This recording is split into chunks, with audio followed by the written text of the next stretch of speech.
استاد سوال دوم همین که استاد چگونه که پیامبر ما صلی الله علیه و سلم ای فاطمه دخترشان محافظت کرد استاد، چگونه که حضرت علی دوم زن گرفتنی بود استاد وای زن پیشنهاد کردن.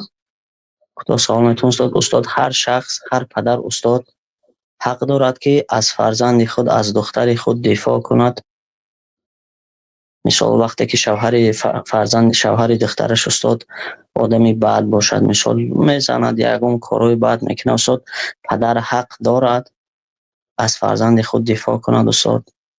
رفته تو حتی جنگ کند و شوهر فرزندش را جنگ نخواهد، مثال که فهماند مسئله داماد مسئله یعنی از دیگرها فرق میکند. مسئله داماد که تی حق گفته جنگ نمیکنید، داماد که تی بعد اونا صلح میکنند بعد شرمنده میشید. چقدر آدم داماد زدن بعد قطعی داماد با دختر ساز گرفت یک مدومه جنگ میکند، اونا با حتی بعضیش مثلا دیگر زن گرفته باشدن با گشته همین زنه میگیرد مثال ده، بعد آدم شرم دارد. بنابراین مسئله داماد با وزنین میشید. لیکن بله دفاع نه فقط از دختر، از تمام مسلمان ها حتمی هست. پیامبر صلی الله علیه وسلم وقتی که به سوی مکه سفر داشتن، شترشون قصوا یک و یعباره به زمین نشست. بعد صحابه گفتن که خلعت القصوا، خلعت القصوا، قصوا خسته شد، قصوا خسته شد. گفتن قصوا نامی شتر. بعد گفتن که ما خلعت، خسته نشد. گفتن ولیس من عادتها، و این از عادت قصوا نیست. گفتن نه. ببینید پیامبر صلی الله علیه وسلم خسته شدن غیبتی کلام نیست. مثلا خسته شدن اصلا صفتی نقص است. 2 ساعت مشق کنید و خسته شوید، یا 10 دقیقه مشق کنید و خسته شوید، صفتی نقص است. یعنی تیز خسته شدی تو گویید یا فلانی خسته شد گوید، این اصلا صفتی نقص است. نقص یعنی کمبودی. الله تعالی میگه ما در 6 روز آسمان ها و زمین ها را آفریدیم و ما مسنا من لغوب، و ما مانده شوی نرسید. میگه این رد به یهودا است. اینا گفتن که الله تعالی در 6 روز زمین و آسمان ها را آفرید و روز شنبه دم گرفت. نعوذ بالله، پاک است الله تعالی از دم گرفتن. و با ما هم روز شنبه دم میگیریم. که روز شنبه روز استراحت اعلام کردن یهودا، و امروز که ما روز شنبه بازار دم میگیریم، این هر دوش هم عادت نصارا هست. یهود شنبه دم میگیرن، نصارا یک شنبه دم میگیرن. مسلمان ها باید روز جمعه دم گیرن. روز جمعه روز استراحت است. این یهود و نصارا بر بالای تمامی دنیا امروز غلبه کرده است. حتی جشن سال نوی نصرانی های همه جشن میگیرن. سال گویا روز تولد پیغمبری آنها را تمامی مسلمان ها هم کافر هم نصرانی ها توانسته این کار کرد. همین گونه یهود هم بر بالای مردم سلطنت دارند، حکمرانی و سیطرت دارند. خلاصه یعنی باید آدم هر یک چیز سببش داند. روز شنبه یهودا کار نمیکنند، بنابراین برعکس آنها ما باید کار کنیم. و خلاصه کجا آمدیم اینجا؟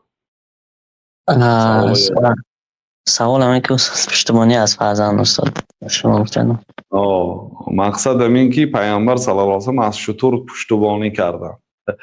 صحابه ها گفتن که خلعت القصوا تکرار کردن. 2 مراتب گفتن که قصوا خسته شد، قصوا مانده شد. گفتن که ما خلعت، قصوا مانده نشد و این از عادت قصوا نیست، بل حبسها حابس فیل، بلکه این همون ذاتی که فیل را از داخل شدن به مکه حبس کرد.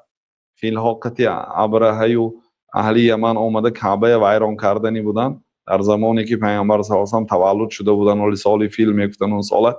اینا به فیل ها آمدن، فیل ها به طریق راه مزدلفه نزدیک نشده زمین به غوطیدن شروع کردن. فیل ها به جای اینکه پیش به حرکت کند، پشت به حرکت میکرد. زد میخواد میرفت فیل ها. صاحباش فیل میزدن که به پیش رود، به پیش میرم گفت به زمین غوطه میزد، چون که اینها با نیتی ویران کردن کعبه رهسپار شده بودن. بعد الله تعالی سوره فیل در این باره نازل کرد.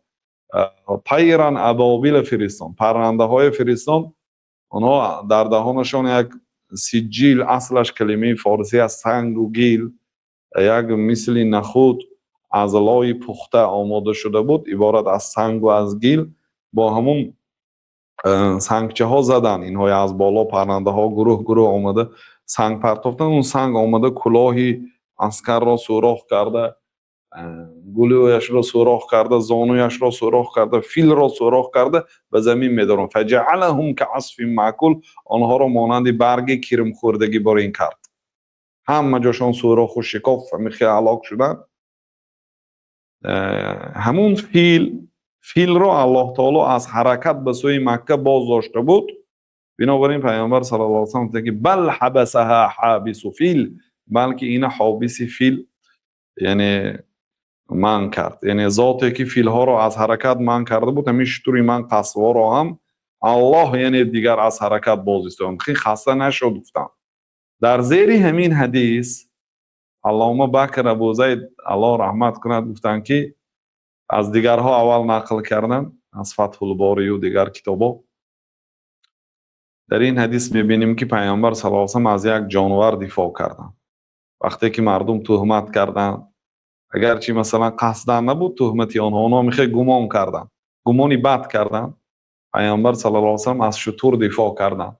وقتی که از حیوان دفاع کردن، این دلالت میکند که از مسلمان باید دفاع کنی، خاصتا از اهل علم. افتاد یک آدم یعنی تهمت میکند یا سخنی میگوید که تو میدونی که همین سخن نادرست است، پیامبر صلی الله علیه و سلم میدونستند که شتر قصوا خسته شدگی نبود، بنابراین دفاع کردن.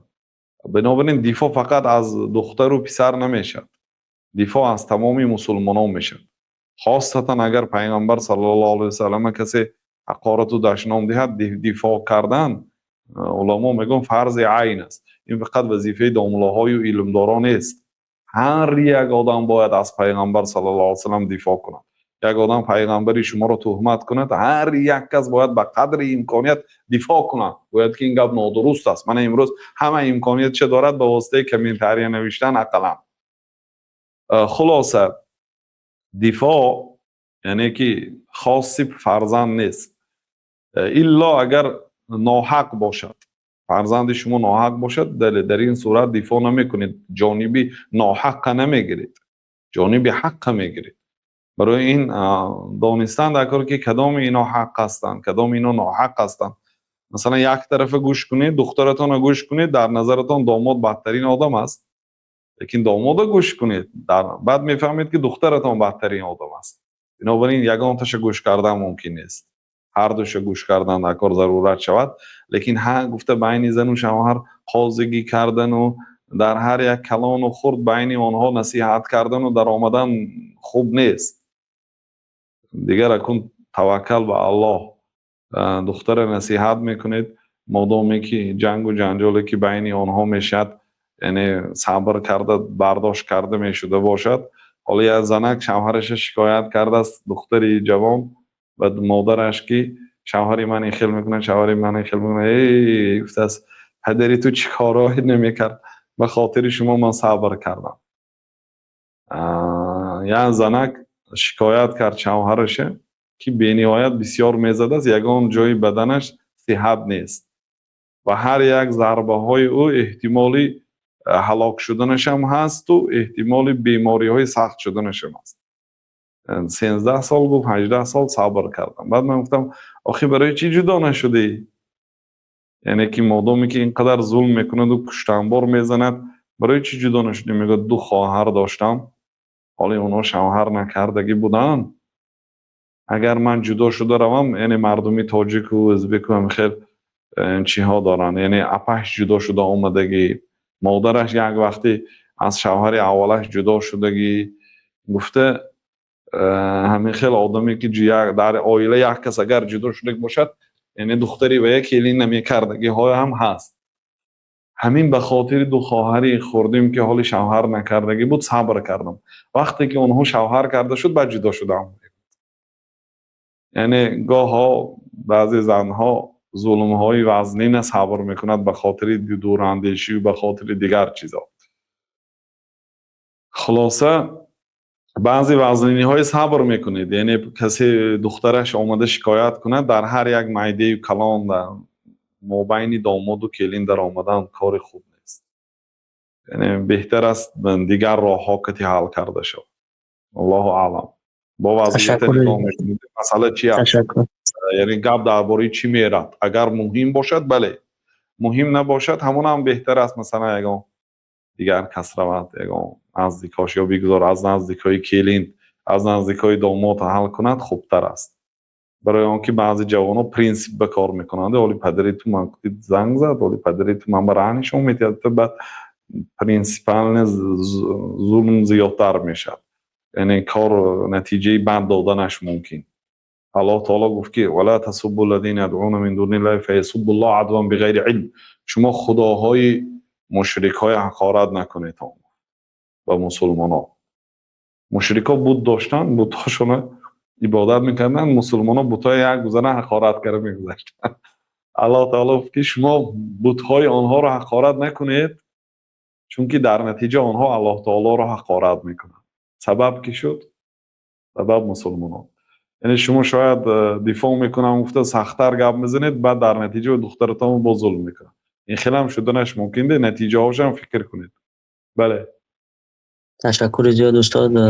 فهمیدیم استاد سوال از این بود که بسیاری زنان بسیار مشکلات دارن استاد.